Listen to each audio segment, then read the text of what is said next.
please welcome INSA Vice President for Policy, Larry Hanover. Good afternoon. Welcome to the breakout session addressing U.S. China relations after the pandemic. Many of us in the intelligence and national security communities work on different aspects of the China threat, countering espionage, IP theft, and hacking, analyzing technology and trade disputes, and preparing in some way for the prospect of an armed conflict. But since most of us aren't China experts, we lack an understanding of Chinese foreign policy and economic strategy that would help us navigate the security challenges that we work on. We have an incredible lineup of speakers with us today to discuss what drives Chinese decisions, how current disputes affect U.S. national security interests, and how Chinese foreign, defense, and economic policy will shape U.S.-China relations in the years to come. It's my pleasure to introduce Kyle Rice, Chief Technology Officer for SAP National Security Services, who will introduce our moderator. Over to you, Kyle. Good afternoon, and thanks for joining us today. SAP NS2 has been privileged to sponsor INSA and AFCEA for many years. It's a unique pair of organizations that pulls together leaders in uniform, civilians, and industry. We are proud to be a part of this. Today's panel is focused on U.S.-China relations. The pandemic has reminded us just how interconnected we all are. In NS2 Labs, we are focusing on supply chain security, but that's just a part of it. The U.S. and China are the leading economic and military powers for the foreseeable future, so all aspects of our relationship have outsized importance. Today's panel will dig into these aspects and their impacts on the world. We are truly lucky to have Yun Sun to lead this panel. Ms. Sun is the director of the China program at the Stimson Center. Previously, she was a fellow at the Brookings Institute, and she has 2 graduate degrees on various aspects of international relations. So we are in very good hands this afternoon. Over to you, Ms. Sun.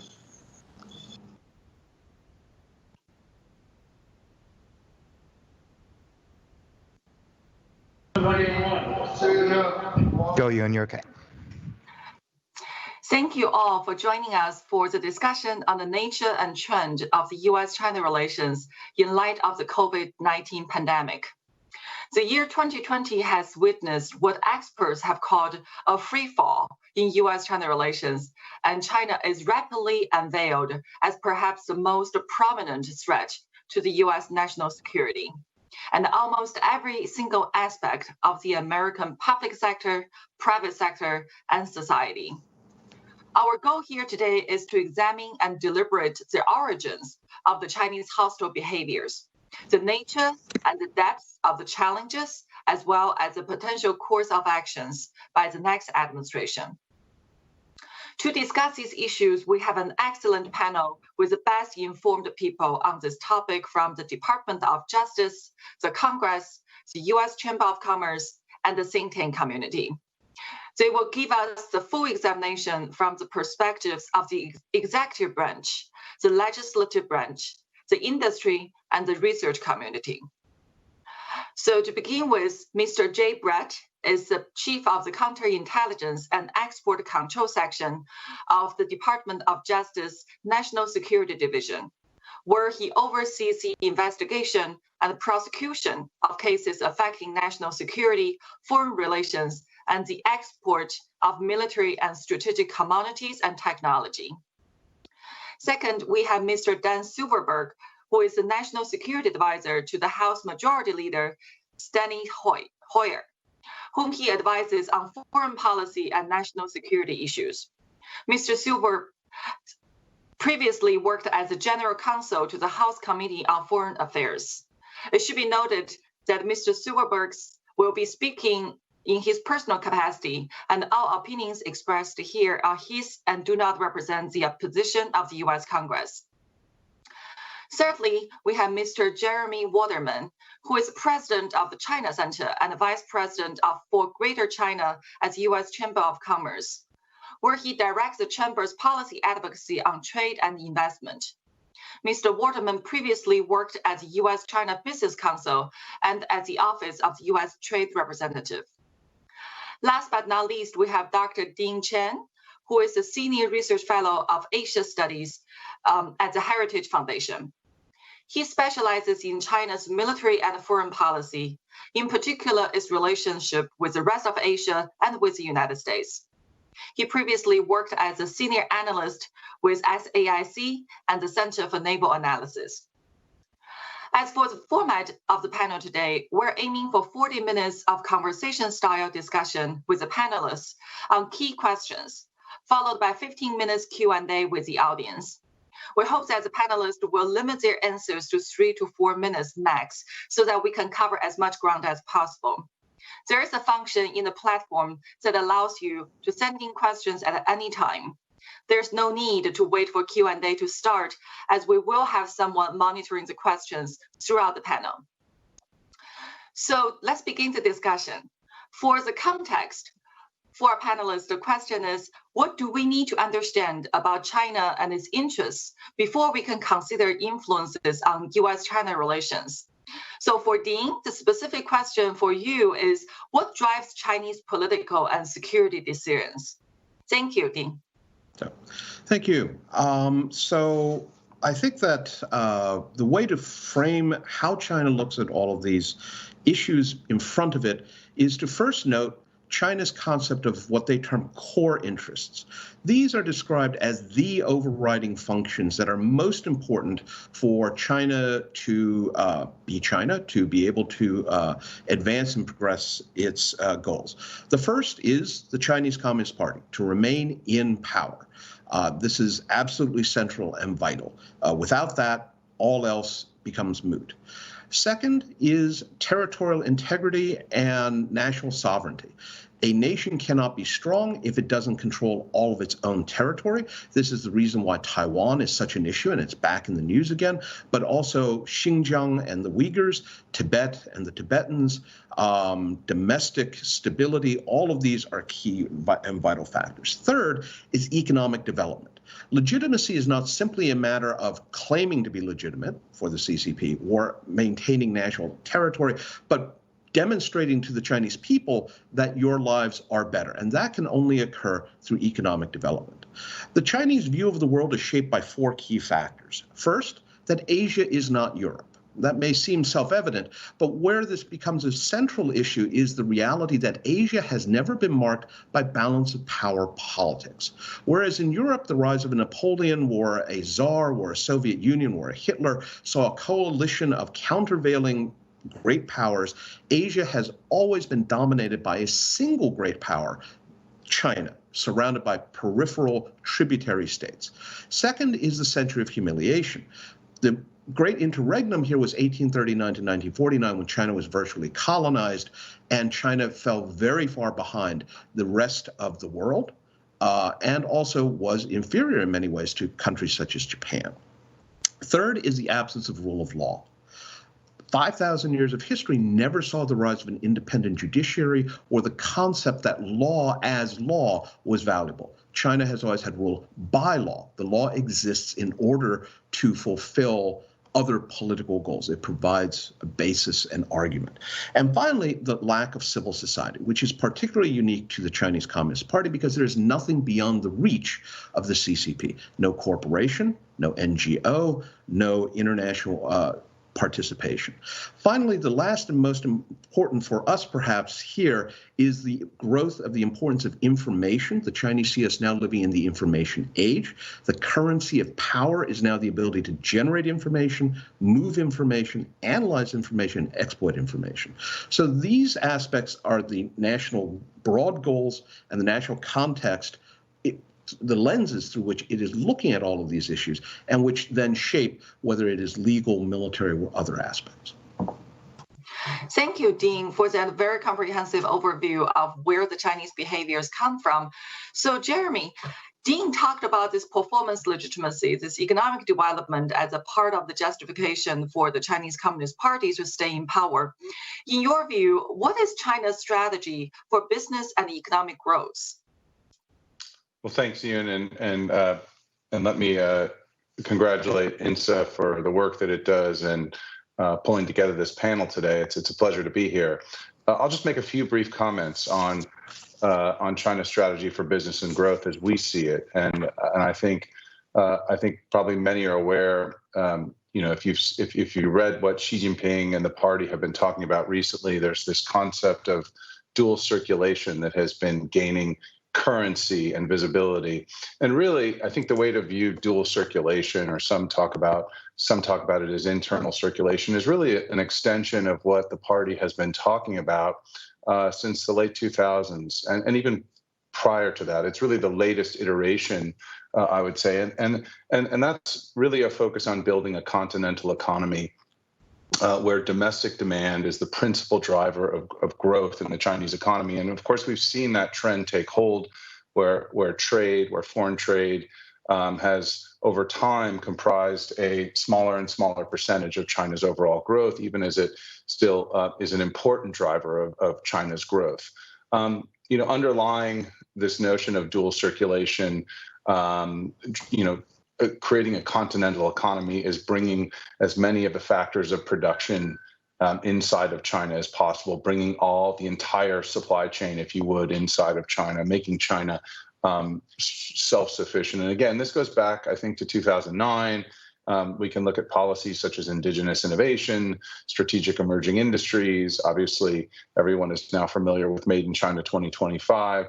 I think, obviously, what is somewhat new under President Xi or Chairman Xi is we see really over the last number of years the assertion of the party, of the CCP as the core, right? And we saw that just in this week, in fact, where Chairman Xi underscored that the party has domain not only over the state-led economy but also private enterprise. And so, if the party is the core, I would say still the state-owned enterprises are the backbone. So this concept of dual circulation really driving growth through domestic demand. There's a lot of work to do there, but that's certainly a big part of the strategy. Second point I'd make, it relates to financial de-risking and financial reform. These have been very much focal points for President Xi or Chairman Xi and the party. It's become harder to de-risk in the wake of the COVID crisis, but you still see some, I think, measure of caution in terms of credit growth. I think the party is very conscious of the risks of the debt that has been weighing down the Chinese economy and Chinese growth, and there's a real effort to better intermediate and to manage debt, slow the buildup of debt, and channel capital to the economy. If we look at the development of China's new stock markets, the opening to foreign financial institutions, which we've seen, that's I think an encouraging reform. But certainly underlying that is a desire to make China's capital markets more efficient, to deepen them, as well as, I think, as we've heard from some officials more recently, to obviously internationalize the RMB. That's still a medium to long-term strategy, which has taken on more importance as we've seen some evidence of a creeping financialization of conflict between the U.S. and China. Third point I would make is about leapfrogging. And certainly you've seen Chinese scholars, but also Chinese officials talk about the COVID opportunity as providing an opportunity to leapfrog. Leapfrogging is not a new concept. It's been there since the medium and long-term S&T development plan, but this focus now on new infrastructure. So some of it is in Made in China 2025, but really a doubling, tripling down on AI and cloud, quantum computing. We see that in Premier Li Keqiang's visit to Guizhou, to Tencent's cloud operation recently. So it's not just about building now bridges and high-speed rail, and it's about new infrastructure that will drive China as a leader in the sort of 21st century economy, higher value-added sectors. Since this is a security conference, I'll make a brief reference to military-civil fusion, and I think certainly the party sees that also as very much a driver of economic growth, as we have seen it here in the United States. Obviously, military-civil fusion in China is quite different, I think, in many respects, between the relationship that the private sector has to the DoD in the United States. It's a voluntary relationship. It's not a command. In China, this is much more of a command top-down fusion. And I think last point would just be, I think the party obviously wants to continue to be able to access technology on the outside and keep foreign companies on side. We've seen, interestingly enough, China really going out of its way, I think, during this period to try to help foreign companies that are invested in China navigate the pandemic, to keep them in China. But obviously, other policies remain in place that are, in some sectors, increasingly marginalizing foreign companies. So there's a push and a pull there. Thank you, Jeremie. Every single one of those areas that you just mentioned apparently is critical, but none of them is easy. And that really provides us into a great leeway to a question for Jay. Jay, so with these political and economic motivations from China, how do you see China as a national security threat across your area of responsibility? Yes, thank you, Yoon. I'm very happy to be here today. So again, my role, or the role of my office within the Department of Justice, is to oversee the investigation and prosecution of national security offenses that touch on the nation-state threat and the insider threat. And not surprisingly, the main players in this area are the countries that you would suspect: China, Russia, Iran, North Korea. We have four main portfolios of offenses that we and other areas that we're responsible for. There's counterintelligence, which comprises traditional espionage, that is giving national defense information to a foreign government, mishandling of classified information, what we call sometimes espionage light, acting as an illegal agent of a foreign government, being a co-optee of a foreign government or its intelligence service and doing things for them that may or may not involve classified information, economic espionage, that's all the counterintelligence portfolio. Export control and sanctions is our second portfolio. I think that's pretty self-explanatory. We're also responsible for cyber crimes that are state-sponsored. And last, we're responsible for foreign influence, which is one of our newer areas of large responsibility, both malign foreign influence and also we administer the Foreign Agent Registration Act, which is a civil statute. It has criminal provisions, but it aims to create transparency on behalf of those who are acting on behalf of foreign principals in the United States. And if you look across these three portfolios, China is a major player in each, but particularly in counterintelligence, China has been especially aggressive in seeking out and recruiting and compromising former members of the intelligence community. It's rare for us to have maybe more than one pure espionage case pending at any one time. And over the last 2 or 3 years, we've had 4 cases. We had Jerry Lee, we had Ron Hansen, we had Kevin Mallory, and recently, just last month, we arrested in Hawaii Alex Ma. These were all former members of the intelligence community. They all had fallen on hard times. They had not done very well in their post-intelligence community lives, and they were recruited and gave secrets to the Chinese.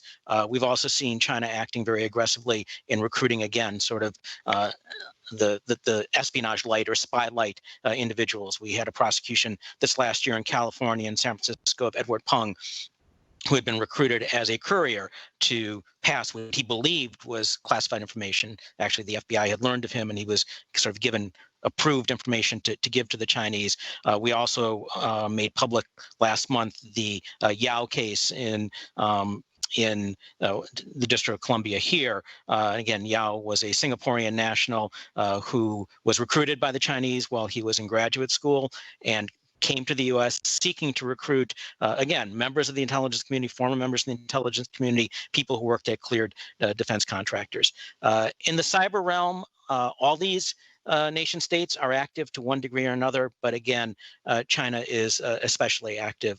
Again, as many of you know, our Deputy Attorney General had a major announcement yesterday of 3 indictments that we obtained over the last year of members of what's known as Advanced Persistent Threat, or APT-41, who over a number of years had engaged in computer intrusion. Some of them was to just sort of pure criminal acts, ransomware attacks, but others were to steal technology and steal information. Similarly, In July, we made public the Lee indictment in Spokane, Washington. Again, a decades-long effort by Chinese hackers to acquire technology and information. And we've had a number of cases where there have been cyber intrusions, and then the exfiltration of trade secrets, which on the topic of economic espionage, again, China is really the leader in those cases that we have. As we've stated publicly in reference to our China initiative, which shines a light and is meant to ensure their resources for these types of prosecutions, investigations. Since the Economic Espionage Act was enacted in 1996, cases related to China have represented approximately 80% of the cases we brought. Just in economic espionage is theft of trade secrets for the benefit of a foreign government or foreign instrumentality, an agency of a foreign government. The pure theft of trade secret cases have represented about 60% of those that have been brought. And we've been seeing more and more instances of cyber intrusions to exfiltrate trade secret data, particularly with respect to the aerospace industry. And we've also, in those matters, have indicted a number of Chinese intelligence officers, members of the Ministry of State Security, MSS. With export control and sanctions, China isn't quite the same player that Iran is. Maybe 40% of all of our cases relate to Iran, but a quarter involve China. And what we're seeing more with China is that it is playing a significant role in our North Korean cases. So North Korea is very hard pressed for currency in order both to engage in its unlawful transfers of military equipment, to support its nuclear program, to keep its economy afloat. It needs US dollars. It is barred from engaging, from entering the US financial system. And we've brought a number of cases where there have been Chinese front companies that have sort of laundered and purported to be, not acting on behalf of a sanctioned country or sanctioned entity, and to engage in those transactions on behalf of North Korea. Finally, in the area of foreign influence, Russia probably is the leader in malign foreign influence. China, it does more soft power. As some of you may be aware, we were able to get the U.S. production company that supports CGTN to register under the Foreign Agent Registration Act. What we're seeing more and more of with China and foreign influence are efforts to cultivate state and local officials. And some of that may be criminal, some of it may not be criminal, but that is how China seems to be most active in that realm. Thank you, Jay, for the sobering message, and to you and your colleague for keeping the nation safe. With that as a background or the context, let's examine the key challenges for U.S.-China relations in the defense, commercial, and law enforcement sphere, and also discuss how Congress views these dynamics. So to begin with, Dean, what are the principal security challenges in the U.S.-China relations, in your view? So obviously one of the perennial canonical issues is that of Taiwan. China sees Taiwan as part of China. It sees it as a renegade province. We have a pending visit by a senior U.S. official. This has already elicited significant Chinese opposition. China opposes all arms sales to Taiwan, so the recent announcement of an additional $7 billion is not going over well. We have the South China Sea, $5.3 trillion worth of trade passes through there. China seems to view it pretty much as its territorial waters, the whole 9-dash line and island building.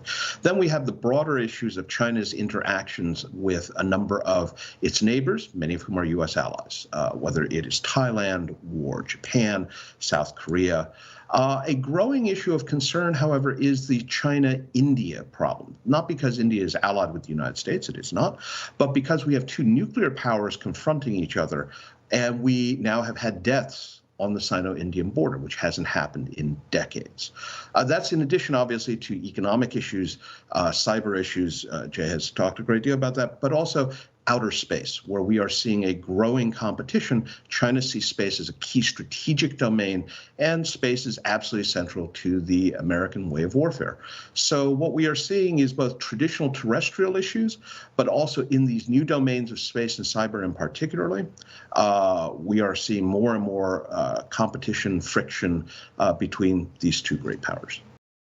Thank you, Dean. What a full plate of security challenges in the hard politics domain.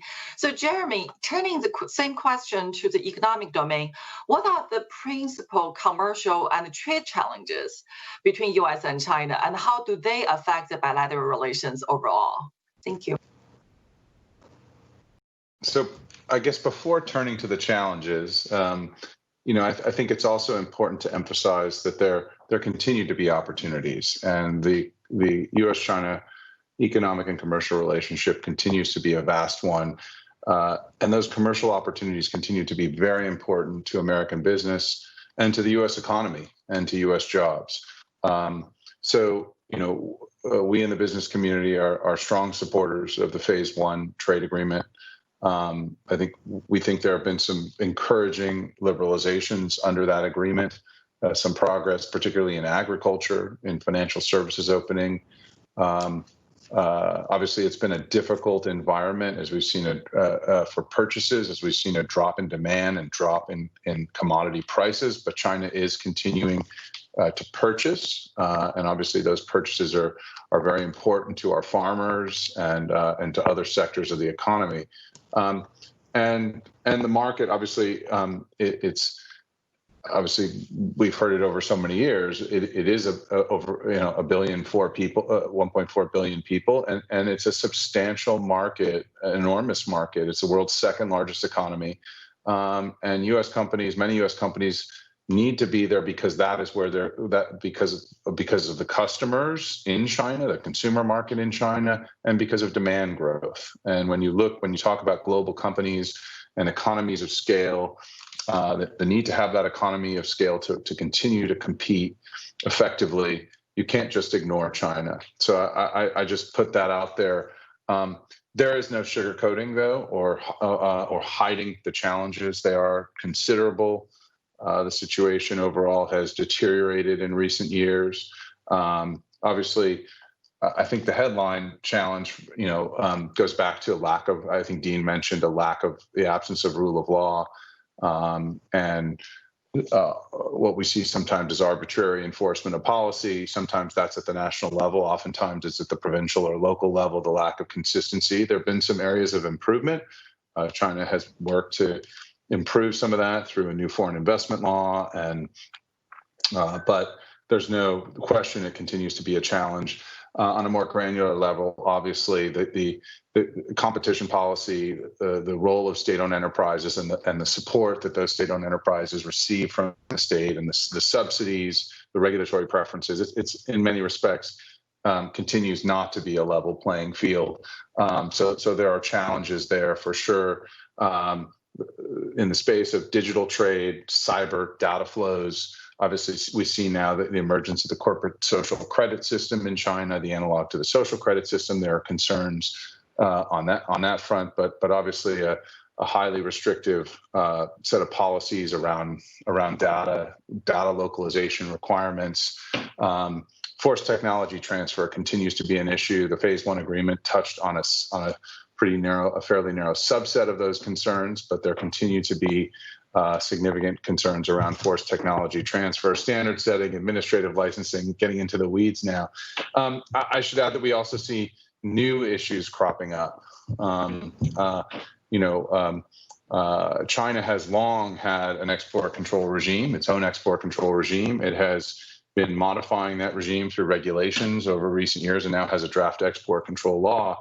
One of the things that has been notable about China's export control law is that it explicitly blends the economic and the commercial. It has always, the commercial and the economic defines national security as including economic and commercial competitiveness.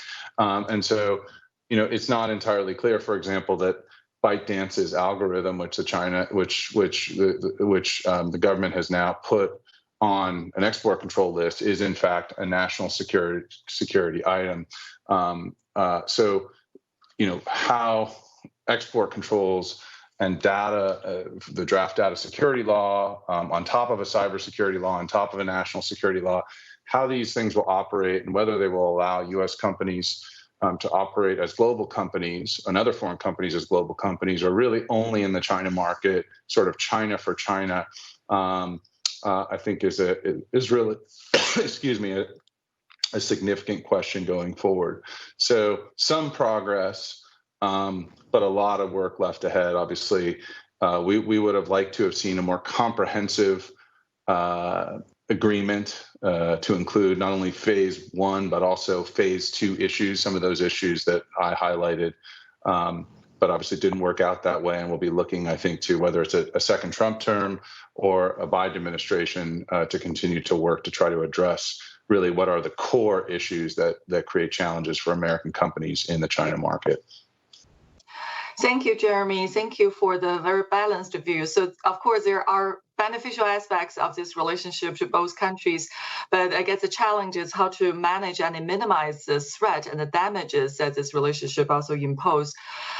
So, Jeremie mentioned this forced technology transfer that the Chinese government has imposed on foreign companies.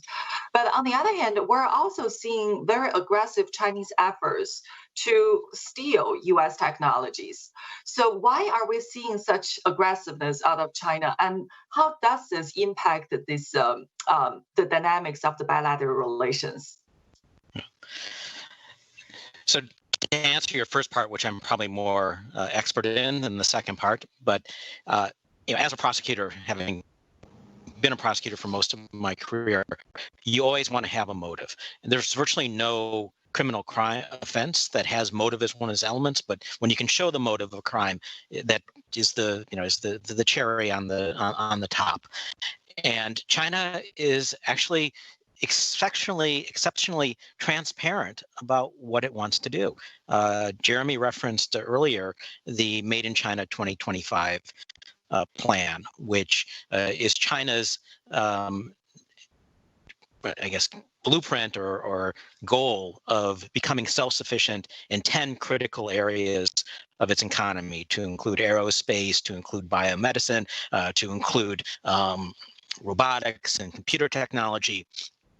And China deserves a lot of credit as an emerging developed country, but to attain self-sufficiency, which it defines the underlying technology, technical information, parts, labor, etc., coming from China, the only way it could accomplish that in all these sectors of its economy is to steal that information. And that's what we have seen time and time again in the cases that we bring. Yeah, I guess stealing is much easier than developing their own technologies from scratch. So with this overview of different aspects of challenges in this in the political, military, economic, and law enforcement domain, Daniel, we would like to bring the question to the Congress perception. In your view, what are the principal issues on the Congress agenda when considering China or the China challenge? Sure. And just to reiterate, I'm speaking in my personal capacity here. Fortunately, due to the hard work and partnership of a lot of the attendees in this virtual room at the moment, Congress, I think, is tracking the identical issues that have been laid out so far. I would divide them into two areas in which our members are focused. One is the challenge of China's overt influence, the global Chinese infrastructure projects under the Belt and Road Initiative, debt diplomacy, the endowment to Confucius Institutes at U.S. educational institutions, and 5G infrastructure. And then there are the clandestine efforts that Jay highlighted, the IP theft and forced tech transfers, and various challenges at U.S. academic institutions with Chinese PhD students, bot farms, and even deep agents. Remarkably, over the last year, 2 years, I think members of Congress have become really savvy and informed on what those challenges are. The problem, of course, is that China has become hyper-politicized. And context is important here. China was always a politicized issue. I mean, this goes back to Who Lost China in 1949. But I think COVID has really exacerbated a dynamic where otherwise I think there's pretty strong bipartisan consensus about the scope of the problem and the need for a broad, comprehensive solution. So given that partisan dynamic right now, and I think a legitimate concern among Democrats of not being complicit in what we perceive as the president's scapegoating of China for his own challenges in responding to COVID, I think the legislative sweet spot at the moment is going to be human rights legislation. It's going to be focusing on the Uyghurs, Hong Kong, Tibet, and then saving for next year a more comprehensive look at supply chains, R&D strategy, and other issues. I would just flag that the Senate Democrats today unveiled a massive China comprehensive legislative package that I think provides an indication of certainly where they will go next year. Thanks. Thank you, Daniel. So we're glad to. I think people should be go looking for that legislation and read what the Congress priority and the scopes look like. So moving more specifically to the 5G question, which people have apparently spent a lot of attention, resources, and time on, given the Huawei relevance and the Huawei revelation at the same time. So the United States is trying to dissuade allies and partners from incorporating Chinese technologies in their nascent 5G telecommunications network. So I would like to pose this question to the panelists. What are the implications of this dispute for business and for national security? And specifically for Dean, how do you see this telecom dispute affecting U.S. China relations overall? Well, this is a huge issue. How are we meeting right now in this time of COVID? We are meeting virtually. What we are looking at right now, what is on your screen, is bandwidth. And 5G is all about increasing bandwidth. Before COVID, it was about that you could download a movie in 2 seconds. Now it's about how much we are all living online. The internet does not simply exist as bits and bytes. It exists physically. Servers, routers, base stations. That is 5G. That is what Huawei offers. So when China builds your 5G network, China has, by definition, the ability to effectively control aspects of your bandwidth, aspects of your internet, and you can't lock them out because your provider has to have access simply to provide service updates. So this has been a huge issue. It is one of the reasons why Wang Yi recently visited Northern Europe and hit Italy and France and Germany, among others, to make the point you should let China into your 5G networks. This is discriminatory in their view. This is anti-China. But the reality is this is about information security and whether or not China is going to literally have a hand and a pair of eyes potentially into every part of the 5G networks, not just in the United States, but around the world. Thank you, Dean. I would like to pose this question to Daniel as well, to ask you about the congressional perspective on this issue, because ostensibly China has both the technological advantage and also the financial advantage to push forward its 5G network across the globe. What is the congressional perspective on this issue? Far be it from me to provide a comprehensive congressional perspective. I think it's suffice to say that Congress recognizes that we're behind the ball on this right now. I think a question that needs to be answered by Jeremie's colleagues at the chamber and by industry is how far behind the ball are we, and to what extent congressional action is necessary to make sure that U.S. companies are competitive and that our supply chains and our 5G infrastructure is safe. One of the more interesting developments that's come out in the supply chain context is how many companies I'm finding are finding out in this, or discovering in this COVID environment, that their supply chains are dependent on China. So before there's congressional action, I think there has to be an extensive soul-searching determination on the industry side to identify what exactly is necessary, and then have a very urgent and strong conversation between industry and Congress on how to address the 5G challenge. I would also highlight that this is one area where I think the Trump administration has started a healthy conversation, at least at the State Department, on conducting 5G diplomacy. And it's something that certainly I would hope a democratically controlled Congress and an administration would build on. Thank you, Daniel. Before I move on to the next area, which is human rights, I do want to pose a question to both Jeremie and Jay. Jeremie, so Daniel raised a question that from the industry's perspective, how far behind are we? Can you give us a brief overview as for the U.S. 5G technology and where we stand? And the question for Jay is, what are the potential counterintelligence and security challenges associated with the Chinese 5G specifically? So Jeremie first, please. Thank you. Yeah. So let me state.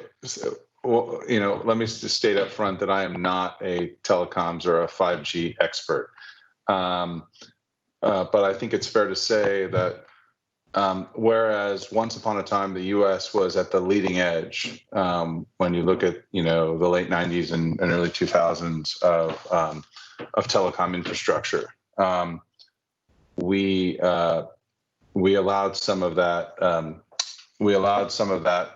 capacity to migrate, for sure, overseas with a I think an intentional purpose, both again with support of both political parties, with both of both Democrats and Republicans, as well as the business community, to focus on higher value added aspects of the telecom space. And of course, today we find ourselves to some degree without a U.S. offering, if you want to call it that. You have obviously Ericsson and Nokia, you have Samsung, and you have Huawei, to some degree ZTE, but really Huawei. And so I think you have bits and pieces still in the United States, and some capacity. But you don't have a U.S. offering, and that's you do have new technologies that are on the horizon. When you look at sort of software-based approaches to 5G that move away from the sort of the usual base station approach that we've seen historically, but those aren't necessarily ready for prime time yet. And so I think that's part of the challenge, and that's something that where you need, obviously there's been legislation that's been introduced. There's a lot of discussion in the business community. I think, I think when COVID, as I recall, just as COVID was really metastasizing here in the United States, we were on the eve of a major White House event on 5G. And so I think what we can say is that the actions that have been taken have certainly slowed Huawei. We see that certainly in Europe. We've seen Huawei really take a hit in Europe, but Huawei was also prepared in many respects. It built up a lot of inventory.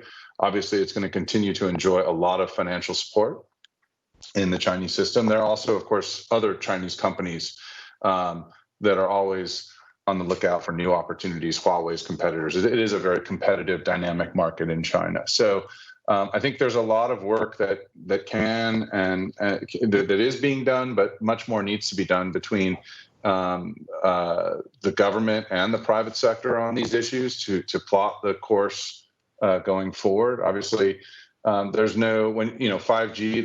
There's one.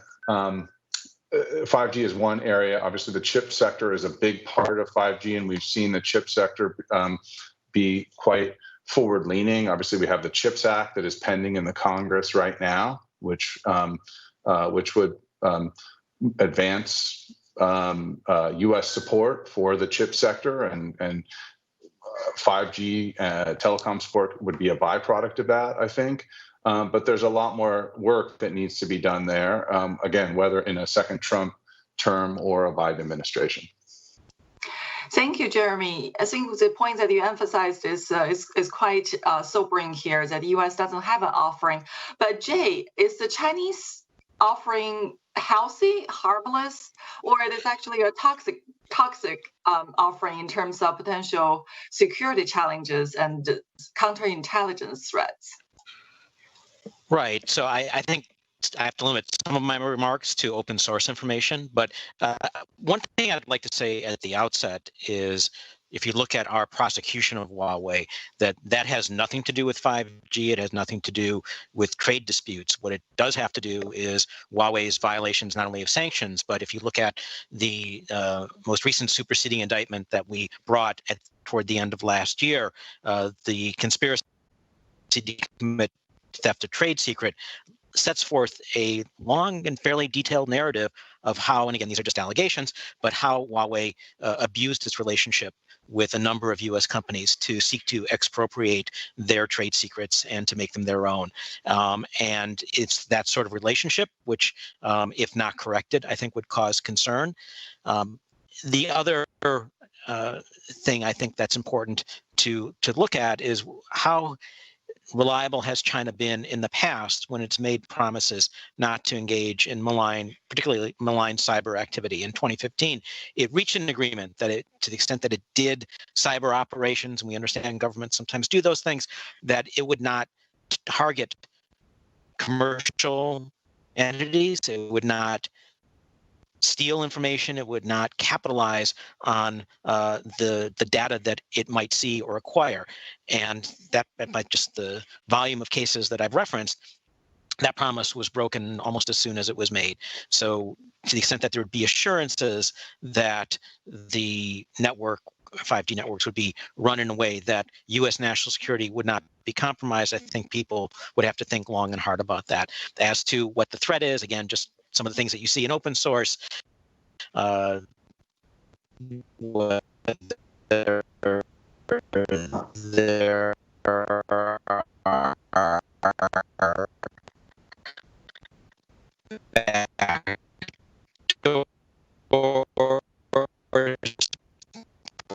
into hardware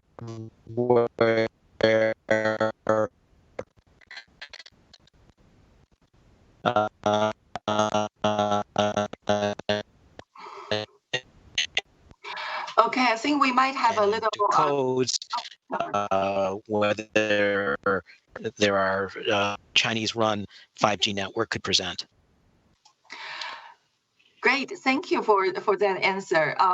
We're going to wrap up and move on to the audience questions. Several questions have been posted on China's human rights record, especially related to Xinjiang, Tibet, Hong Kong, and more broadly the crackdown on the democratic dissidents in China. So to begin with, Dean, why do you think that Beijing is taking the steps as it's doing now in terms of Hong Kong, Xinjiang, and elsewhere? Do you see this as a broader human rights violation that's being intensified under the Xi Jinping administration, or this is something that's more systematic and we're going to see more violations in this arena? In this case, I would embrace the power of and. I think that we are looking at all of these things. Why Hong Kong? Because Hong Kong is, in fact, supposed to be an autonomous entity. And dating back to 2014 and the Occupy Central movement, we saw Beijing make very explicit. You think one country, two systems allows you autonomy. We, Beijing, are going to make very clear. One country trumps two systems. Treaties, international agreements, the UK-China joint statement, those are irrelevant. you are ours, you will do what we say.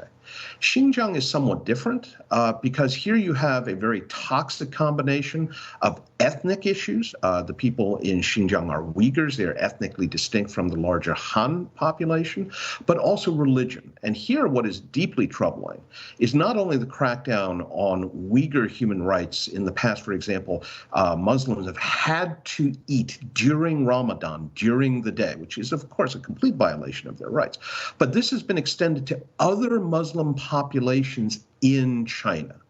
Tibet is a long-standing festering wound dating back to 1959, but the growing tension on the Sino-Indian border, as well as the advancing age of the Dalai Lama, makes this also a major strategic point of contention because Tibetans, of course, from the Chinese perspective, are a problematic group. More broadly speaking, just very quickly, I think one of the worst things that we have seen over the last 8 years since Xi Jinping came to power is the complete extinguishing of any prospect of any kind of political reform. There were rumblings under Hu Jintao that maybe Wen Jiabao would support that. Certainly when Xi Jinping was quote unquote campaigning, looking like he was going to succeed, there were people who thought, well, maybe he will liberalize a little bit. Instead, we have seen him basically say in private speeches, the problem with Gorbachev was he didn't come down hard enough on the elements who opposed him, and I will not make that mistake. This is not promising. I agree with you. This is not promising. We have another question for Jay specifically. It's about the Confucius Institute. So the question is, are Confucius Institute an official component of the Chinese government propaganda and influence campaign? And if so, should American universities continue to host them? Jay's question is yours.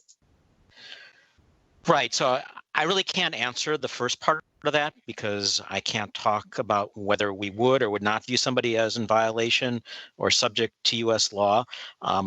I'm very familiar with the Confucius Institutes, and I think one very important point to make about them, and they certainly are an element of Chinese soft power, and that's been well recognized in some very good studies. There's one by the Hoover Institution, there's another by the National Association of Scholars that I would highly recommend people who are interested in the Confucius Institutes to look at. But one important part about them is that they raise many questions of academic freedom that are really issues for the universities to address, and the extent to which there is control over the curriculum that no other outside body would be exercising in other areas of a university or college. Thank you, Jay. Another question, coming back to the issue of human rights at Hong Kong, and this one is specifically for Daniel, because we have observed that the U.S. executive branch reaction to China on Hong Kong has been pretty moderate. And so, Daniel, in your view, what is the Congress perspective on China's human rights violations? And will the Congress press the executive branch to respond somehow? And the question is from Jetta Breslow. Thank you, Daniel. I sure hope it will encourage the administration to take stronger action. Generally, I think when the executive branch is perceived as being soft on human rights, and this isn't just an immediate issue, this goes to any administration, then Congress, I think, feels an impetus to take an even stronger response and legislate on the issue. And human rights, I think, is one of the rare areas of bipartisan cooperation where we can get legislation done relating to all of the topics that Dean laid out. And in fact, there's going to be 2 forced labor bills, sanctions bills that are going to be brought to the House floor next week. Personally, I think folks recognize that human rights is but one issue of the bilateral relationship with China. It's a very important issue. It's not the only issue. But again, the more the executive branch does not talk the language of human rights, then the more I think members in a bipartisan fashion are exhorted to take action, and hopefully that both through law and just pressure forces the administration to take a stronger stance. Thank you, Daniel. We're certainly eager to see what the executive branch is willing to do on those fronts. So the next question is for Jeremie, and it's quite a specific question about the Section 889.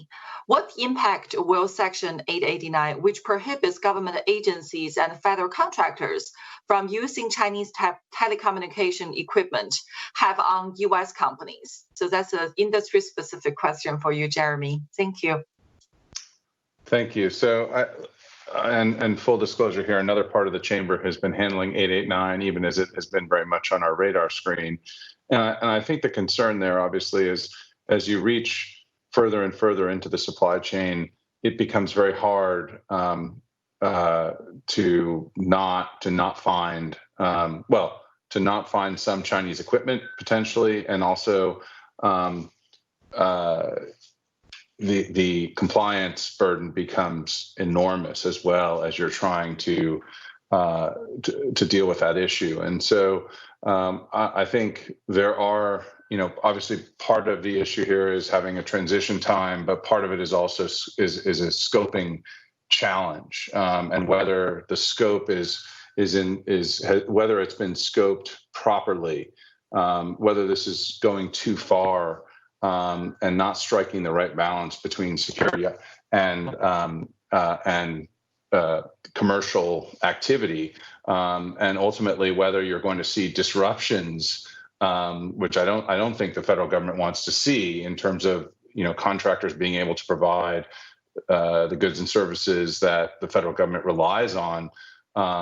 So I think there's an ongoing discussion there, ongoing efforts there. And I think the hope is that this would be scoped in a more balanced way. But obviously, we understand at the same time that there are some very legitimate national security concerns when it comes to Chinese equipment. So I think obviously there's been a lot that's already happened, but efforts are continuing on the scope. Thank you, Jeremie. We have about 5 minutes left, and I would like to pose a closing question that applies to every single area that we have discussed so far. We don't know what the U.S. presidential election will reveal in November. The past 4 years has given us a rough idea as for what U.S. policy would look like in the second Trump administration. But let's give some thought to what U.S.-China relations might look like in a Biden administration in your specific area of work. So first, to go to Dean. How do you think that a Biden administration's approach, like on Taiwan or security in the South China Sea, be different? And for Jeremie, Joe Biden has said that China is not an economic threat to the United States, and he has pledged to reverse U.S. tariffs on China. So what do you speculate will be his trade policy or his econ policy towards China specifically? Jay, China is likely to continue its current efforts to steal U.S. technologies and trade secrets, no matter who will be the next president. So do you expect anything to change if Joe Biden wins the election? And last but not least, Daniel, how might Congress approach U.S.-China policy differently if a Democrat is in the White House? So we're going to start with Dean. Thank you. So if a Biden administration holds to what it has said, we would expect three things. One, that it will once again prioritize climate change over more traditional security issues. As we saw in the Obama administration, where, of course, Joe Biden was vice president, that led to a decision not to enforce freedom of navigation operations in the South China Sea. And third, a general discouragement of arms sales to Taiwan. No new fighter planes, for example, were sold during the 8 years of the Obama administration. Clearly, Mr. Biden seems to believe that getting China to sign off on climate change, which, by the way, the Chinese don't then abide by, but that's a separate issue, would presumably rank at least as high as traditional security considerations. And I think that is a very significant and fundamental shift. Thank you, Jeremie. Yeah, let me just say, of course, I'm not a spokesman for the Biden campaign. But I think in the interest of fairness, I'm not sure that those statements actually or accurately reflect the positions of the campaign or even the vice president today. So I think in fairness, I think the Biden campaign has been pretty clear that there would be more of a focus on or a stronger focus from their perspective, at least, on domestic investment, perhaps industrial policy, obviously infrastructure, but also perhaps support for industries. I'm not sure that's. I think that's probably a bipartisan. I think there can be a bipartisan approach there, but I think that's certainly would be, how to help the U.S. run faster and getting our own house in order with regard to as much as possible. I think that's been something that the Biden campaign has made very clear that it would want to spend more time on. The other area where the Biden campaign has been very clear that it would spend more time on is working with allies to try to drive a coordinated approach. I think obviously there's been some work there as well during the Trump administration that Ambassador Lighthizer has led with the Europeans and the Japanese. I do think that if we do have a Biden administration, the officials who come in and take office are going to confront a similar set of issues that the Trump administration has been trying to figure out how to deal with. One is a search for leverage. And in that regard, what do you do about tariffs that certainly we at the U.S. Chamber of Commerce don't like and oppose? But what do you do about that leverage issue as you try to get to better outcomes? What are the trade-offs as you try to get to better outcomes with China on issues that, quite frankly, go well beyond the phase one agreement and are much more challenging? I think you're going to have a continuing focus on use of export controls and investment screening, perhaps more targeted, but military civil fusion in China is very real, and Chinese military capability is increasing, not shrinking. And the differences, as Dean mentioned, in certain areas, he mentioned Taiwan, South China Sea. I mean, there are real challenges, real concerns, and these are so. The issue of use of financial tools. We've seen the Trump administration start to use financial tools in a conservative manner, but do we see an expansion of those? In the Obama administration, we saw quite liberal use of financial sanctions vis-a-vis Russia. I just a few closing thoughts on this. I know we're running out of time, but does a Biden administration believe it can achieve better outcomes through negotiation with China on commercial issues, or has that ship sailed? And the assessments that the Biden team will make when they come in about where China's policy environment is and what's possible will really dictate what that point of departure is. I think will dictate what kind of policy approach we see. How to square that circle with Europe. Europe is moving forward with a very strong set of a strong agenda on competition policy, on subsidies, on digital policies. We're in essence, we're diverging from the Europeans right now, quite distinct from any of the challenges that the friction we've seen with the Trump administration. So there are reasons to be skeptical about that allied approach and what can be achieved. And then finally on investment domestically, how do you create that downstream demand without the China market and without a robust trade agenda? You can invest in basic industries, in semiconductors and so forth, but those chips have to go someplace. And if you don't have the market for those things, you have a problem. And so how does that question get answered, I think would be very important for a Biden administration as well. Thank you. Those are definitely critical questions. Jay, very quickly, do you expect anything to change if there is a Biden administration in terms of law enforcement and Chinese behavior? I do not. The threat is not partisan. It was there before this administration. It will be there afterwards. We started to see the rising tide of more economic espionage, theft of trade secret, state-sponsored cyber intrusion cases beginning in 2014, 2015. Our first major state-sponsored cyber case that we brought, the 5 PLA officers, was in 2014. We will continue to do what we've done all along, which is handle the cases as they come in, seek to disrupt activities as we can with our partners such as the FBI, and view them and prosecute them just as the law and the facts dictate. Thank you, Jay. So last but not least, Daniel, how might Congress approach the U.S.-China policy differently if Joe Biden wins the election? Sure.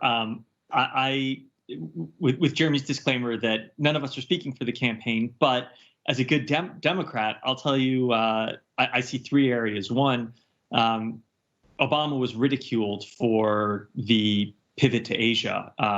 I think that actually looks like that was a necessary move, and I could see a Biden administration with Congress's backing, both militarily and economically, trying to enhance that pivot so that we strengthen our partnerships and work with allies in a cooperative fashion to deal with the China threat. Second, I hear Dean's comment regarding FONOPS. I think the number of FONOPS isn't the right metric for how strong we're being on China. And if anything, I think FONOPS don't have nearly as much significance if we don't have our own domestic house in order. And so I could see a Biden administration picking up a congressional theme and working with Democrats and hopefully Republicans for the massive domestic investment that Jeremie referenced. Mr. Hoyer, who I work for, has a campaign known as Make It in America. That means not just made in the USA, but it means massive investment to help on education, innovation, any number of areas where we have to improve domestically. And the last area I would highlight is personal relationships. The Biden team has a lot of folks who have worked very closely on China for any number of years. And I would encourage everyone to take a look at Jake Sullivan's comments on May 13th at the Hudson Institute. Kurt Campbell put out an article on China. Tony Blinken published earlier this year, and let their words speak for themselves on what a Biden policy would look like. Thank you. Thank you, Daniel. We all very much look forward to what the election and the next administration will bring forward. Well, thank you very much to the panelists for a very rich, informative, and insightful discussion. I can think of no better group of experts and practitioners on this issue to discuss the depths and the severity of the issues in the U.S.-China relations at this critical time. We hope that the audience has enjoyed the discussion as much as we have. Thank you very much for joining. We hope the audience will enjoy other panels at the INSA conference as well. Thank you, and I'll have a very good rest of your day. Thank you. Thank you, Yoon, and thank you to all the panelists. You've certainly covered a lot of ground in 60 minutes. We'll now take a 30-minute break. Please take some time to visit the kiosks in our virtual exhibit hall. Some of the exhibitors are raffling off prizes, so be sure to make the rounds of the kiosks that interest you. When we return at 4 o'clock Eastern Time for our Ignite Round plenary session, senior technology leaders from CIA, IARPA, Microsoft, and Maxar will deliver TED-style talks on the IC's requirements, applications for emerging technologies, and strategies for fostering innovation in the intelligence and national security communities. We look forward to seeing you after the break.